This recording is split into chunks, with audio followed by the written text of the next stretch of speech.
வாழ்க்கைக்கான வார்த்தை என்ற இந்த வலை ஒளிபரப்பிற்கு உங்களை வரவேற்கிறோம். இது ஆதியாகமம் முதல் வெளிப்படுத்துதல் வரை முழு வேதாகமத்தையும் உள்ளடக்கிய ஒரு தினசரி தியானமாகும். லேவியராகமத்தின் கடைசி அதிகாரம், அதாவது 27ஆம் அதிகாரம், இஸ்ரவேல் ஜனங்களில் தங்களையோ தங்கள் பொருட்களையோ கர்த்தருக்கு பொருத்தனையாக கொடுக்க விரும்புகிறவர்களை குறித்து கர்த்தர் கொடுக்கும் கட்டளைகளை பற்றியது. நண்பர்களே, இஸ்ரவேல் ஜனங்கள் மத்தியில் இருந்த ஒரு மிகப்பெரிய ஆவிக்குரிய வழக்கம் என்னவென்றால், அவர்கள் தாமாகவே வந்து தங்களையோ தங்களுடைய பொருட்களையோ கர்த்தருக்கு பொருத்தனை காணிக்கையாக கொடுத்தார்கள். ஆண்டவர் இதை அவர்கள் செய்ய வேண்டும் என்று அவர்கள் சொல்லவில்லை. அவர்கள் கர்த்தருக்கு நன்றி சொல்லும் வண்ணமாக கர்த்தரிடத்திலிருந்து நன்மை பெற்று கொண்டபடியினாலே அந்த நன்மைக்கு ஈடாக அவர்களாகவே முன் வந்து கர்த்தருக்கு கொடுத்த காணிக்கைகள் தான் இந்த பொருத்தனை காணிக்கைகள். சங்கீதம் 116:12 தாவீது இவ்வண்ணமாய் சொல்லுகின்றார்: கர்த்தர் எனக்கு செய்த எல்லா உபகாரங்களுக்காகவும் அவருக்கு எண்ணத்தை செலுத்துவேன். ஆம், இப்படிப்பட்ட நன்றியுள்ள இருதயத்தோடு கூட இஸ்ரவேல் ஜனங்கள் கொண்டு வந்த பொருத்தனைகளை குறித்து தான் ஆண்டவர் இந்த 27ஆம் அதிகாரத்தில் பேசுகின்றார். பாருங்கள், 1 சாமுவேல் புஸ்தகத்தில் அன்னாள் தன்னுடைய மகனை ஆண்டவருக்கு பொருத்தனை பண்ணி ஆண்டவருக்கு பிரதிஷ்டை செய்தாள் என்று நாம் பார்க்கின்றோம். அன்னாள் இப்படி பொருத்தனை செய்ததினால் அவளுடைய மகனை ஆலயத்திலே வந்துவிட்டு மற்ற ஆசாரியர்களுக்கு பணிவிடைக்காரனைப் போல தன்னுடைய மகனை விட்டு சென்றாள். இது மிகவும் பாராட்டப்படக்கூடிய பொருத்தனை காணிக்கை. ஆனால் இதில் ஒரு நடைமுறை சிக்கல் ஒன்று இருக்கின்றது. அதாவது, இஸ்ரவேல் ஜனங்களில் பலரும் இப்படியாக மனிதர்களையோ பொருட்களையோ கொண்டு வந்து ஆலயத்தில் விடுவார்கள் என்று சொன்னால், ஆலயத்தில் சில நேரத்தில் இடம் பற்றாக்குறை ஏற்படலாம், அல்லது இதனாலே நடைமுறை சிக்கல் ஏற்படலாம். ஆகவே ஆண்டவர் இதற்காக ஒரு வழியை வைத்திருந்தார். இந்த 27ஆம் அதிகாரத்தில் இஸ்ரவேல் ஜனங்கள் ஒரு மனிதனையோ ஒரு பொருளையோ ஆண்டவருக்கு பொருத்தனையாய் கொண்டு வந்து படைக்கும்போது, ஆசாரியர்கள் அந்த மனிதர் இல்லாவிட்டால் அந்த பொருளினுடைய விலையை மதிக்க வேண்டும் என்று ஆண்டவர் சொன்னார். இந்த விலைதான் மீட்பின் பொருள் என்று சொல்லப்படுகின்றது. அதாவது, ஆண்டவரே பொருத்தனை செய்யப்படும் மனிதனுக்கோ இல்லாவிட்டால் பொருட்களுக்கோ இல்லாவிட்டால் மிருகங்களுக்கோ ஒரு பண ரீதியான அளவை குறித்தார். இந்த பணத்தின் அளவு அந்த மனிதனுடைய வயது இல்லாவிட்டால் அவன் ஆண் அல்லது பெண் என்கின்ற முறையில் குறிக்கப்பட்டது. இதை தான் நாம் 27ஆம் அதிகாரத்தில் வாசிக்கின்றோம். ஆனால் ஆண்டவர் குறித்த இந்த விலையானது மிகவும் அதிகப்படியாய் இருந்தது. இந்த 27ஆம் அதிகாரத்தில் ஆண்டவர் குறித்த மீட்பின் விலையை நாம் கணக்கிட்டு பார்ப்போமானால், மிகவும் மலிவான மீட்பின் தொகை ஒரு சாமானியமான இஸ்ரவேலனுடைய 3 மாத சம்பளமாக இருந்தது. அதிகப்படியான மீட்பின் தொகை 4 வருடங்களின் சம்பளமாக இருந்தது. அதாவது, ஒரு சாமானியமான இஸ்ரவேலனுக்கு பொருத்தனை காணிக்கை கொண்டு வருவது என்பது மிகப்பெரிய காரியமாக இருந்தது. வால்டர் கைசர் என்கின்ற வேத அறிஞர் இதை சுட்டி காண்பிக்கின்றார்.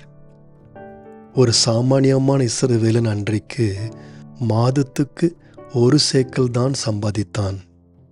ஆகவே 3 மாதத்தின் சம்பளம் என்று சொல்வது மிகப்பெரிய தொகையாய் இருந்தது. ஏன் ஆண்டவர் இவ்வளவு பெரிய தொகையை நிர்ணயித்தார்? ஒரு காரணம் என்னவென்றால், விளையாட்டுத்தனமாக இஸ்ரவேல் ஜனங்கள் பொருத்தனை செய்கிறேன் என்று சொல்லக்கூடாது என்பதாக இருக்கலாம். ஆனால் இப்படி இருக்க ஏழை மக்கள் என்ன செய்வார்கள் என்று நாம் கேட்க முடியும். உண்மையாகவே ஆண்டவருக்கு பொருத்தனை செய்ய விரும்புகிறவர்கள் ஒருவேளை பணமில்லாத ஏழ்மையான மக்களாயிருந்தால் அவர்கள் என்ன செய்வார்கள் என்று நாம் கேட்கலாம். இதற்கு தான் ஆண்டவர் ஒரு வழியை ஏற்படுத்தி வைத்தார். 8ஆம் வசனத்தில் நாம் வாசிக்கும்போது, உன் மதிப்பின்படி செலுத்தக்கூடாத தரித்திரனாயிருந்தால் அவன் ஆசாரியனுக்கு முன்பாக வந்து நிற்க கடவன். ஆசாரியன் அவனை மதிப்பானாக. பொருத்தனை பண்ணினவனுடைய திராணிக்கேற்றபடி ஆசாரியன் அவனை மதிக்க கடவன்.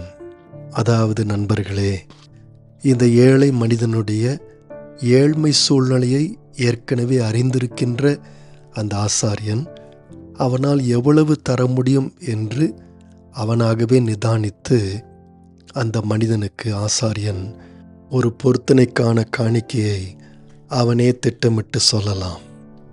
நண்பர்களே, இந்த 27ஆம் அதிகாரத்தில் நாம் காணும் முக்கியமான காரியம் என்னவென்றால், விசுவாசிகள் ஆண்டவருக்கு நன்றியுள்ளவர்களாய் இருக்கிறார்கள். தங்களுடைய வாழ்க்கையில் ஆண்டவர் கிரியை செய்யும் போது ஆண்டவர்தான் இதற்கு காரணம் என்று சொல்லி ஆண்டவரை அங்கீகரிக்கின்றார்கள். அது மாத்திரமல்லாமல் ஆண்டவர் செய்த நன்மைக்காக அவர்கள் தாராளமாய் ஆண்டவருக்கு ஒரு காணிக்கையை கொண்டு வருகின்றார்கள். ஆண்டவர் அவர்களுக்கு ஒரு நன்மை செய்யும் போது தங்களுடைய துதியையோ தங்களுடைய பொருட்களையோ ஆண்டவரிடமிருந்து அவர்கள் விலக்கி வைப்பது கிடையாது. 2 கொரிந்தியர் 8ஆம் அதிகாரம் 9ஆம் அதிகாரத்தை வாசிக்கும்போது அப்போஸ்தலனாகிய பவுல் கொடுப்பதை குறித்து பேசுகின்றார்.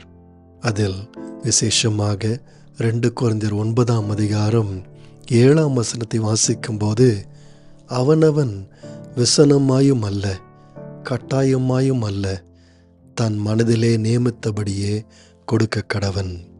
உற்சாகமாய் கொடுக்கிறவனிடத்தில் தேவன் பிரியமாயிருக்கிறார் என்று சொல்லுகின்றார்.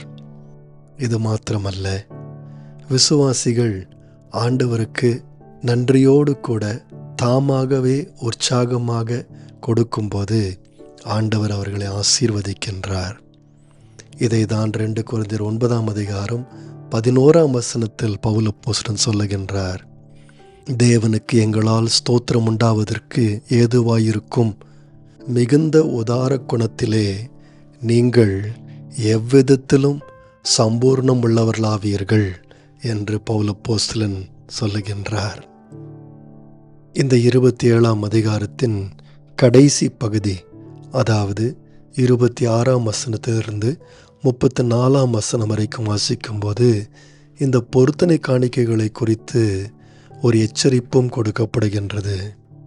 அதாவது இஸ்ரவேல் ஜனங்கள் உண்மையில் நன்றி உணர்வோடு கூட உற்சாகமுள்ள மனதோடு ஆண்டவருக்கு காணிக்கை கொண்டு வரும்போது ஏற்கனவே ஆண்டவருக்கென்று நியமிக்கப்பட்ட காரியங்களை மறுபடியும் அவர்கள் பொருத்தனையாய் கொண்டு வரக்கூடாது. உதாரணமாக, முதலில் பிறந்த பிள்ளையும் தசமபாகமும் ஏற்கனவே ஆண்டவருக்குரியது. இந்த 2 காரியங்களை இஸ்ரவேல் ஜனங்கள் பொருத்தனை செய்யக்கூடாது. தசமபாகமும் முதல் பிள்ளையும் ஏற்கனவே கர்த்தருக்கு உரியது. இப்படி ஆண்டவர் பேசுவதற்கு காரணம் என்னவென்றால், இஸ்ரவேல் ஜனங்கள் உணர்ச்சி வசப்பட்டு யோசிக்காமல் ஆண்டவருக்கு பொருத்தனை செய்யக்கூடாது. ஏதாவது ஒன்றை பொருத்தனை செய்யும் முன்பதாக தெளிவாக யோசித்து இது பொருத்தமானதுதானா என்று அவர்கள் நினைவில் ஆலோசித்து கர்த்தருக்கு அவர்கள் பிரதிஷ்டை செய்ய வேண்டும்.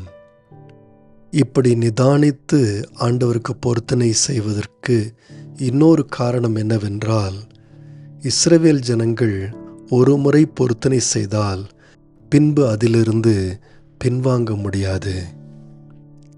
இதைதான் பிரசங்கியின் புஸ்தகம் 5ஆம் அதிகாரம் உணர்த்துகின்றது. 5ஆம் அதிகாரம் 2ஆம் வசனம் சொல்லுகின்றது, தேவ சமூகத்தில் நீ துணிகரமாய் உன் வாயினால் பேசாமலும் மனம் பதறி ஒரு வார்த்தையையும் சொல்லாமலும் இரு. தேவன் வானத்தில் இருக்கிறார், நீ பூமியில் இருக்கிறாய். ஆதலால் உன் வார்த்தைகள் சுருக்கமாயிருப்பதாக. இது மாத்திரமல்லாமல் 4ஆம் வசனம் சொல்லுகிறது, நீ தேவனுக்கு ஒரு பொருத்தனை பண்ணி கொண்டால் அதை செலுத்த தாமதியாதே. அவர் மூடரில் பிரியப்படுகிறதில்லை. நீ நேர்ந்து கொண்டதை செய் என்று பார்க்கின்றோம். ஆம் நண்பர்களே, கர்த்தருக்கு பொருத்தனை செய்வது நல்லது, உற்சாகமாய் செய்வது நல்லது. அதே நேரத்தில் உன்னிப்பாய் யோசித்து நிதானித்து செய்வது மிக முக்கியம். கடைசியாக இந்த லேவியராகமம் 27ஆம் அதிகாரத்தை குறித்து நாம் சொல்ல வேண்டிய காரியம் என்னவென்றால், இது தேவனுடைய கட்டளையோ இல்லாவிட்டால் தேவனுடைய நியமனமோ அல்ல. இது இஸ்ரவேல் ஜனங்கள் தாமாக ஆண்டவரிடத்தில் கொண்டு வந்து கொடுக்கும் காணிக்கைகள். இஸ்ரவேலரின் சரித்திரத்தை வேதத்தில் நாம் படிக்கும்போது அநேக நேரங்களில் இப்படியாக அவர்கள் தாராளமாய் ஆண்டவருக்கு கொண்டு வந்து கொடுத்ததை குறித்து நாம் வாசிக்கின்றோம். யோசியா, யோவாஸ் என்கின்ற ராஜாக்களின் காலத்தில் ஆலயத்தின் கட்டுமான பணிக்காக இஸ்ரவேல் ஜனங்கள் எவ்வளவு தாராளமாய் கொண்டு வந்து கொடுத்தார்கள் என்பதை குறித்து நாம் வாசிக்கின்றோம். ஏன் இப்படி செய்தார்கள் என்று சொன்னால், ஏதோ தேவனுடைய நியாயப்பிரமாணத்தின் நிபந்தனை என்று அல்ல, இஸ்ரவேல் ஜனங்கள் ஆண்டவருடைய கிருபையை புரிந்து கொண்டதினாலே.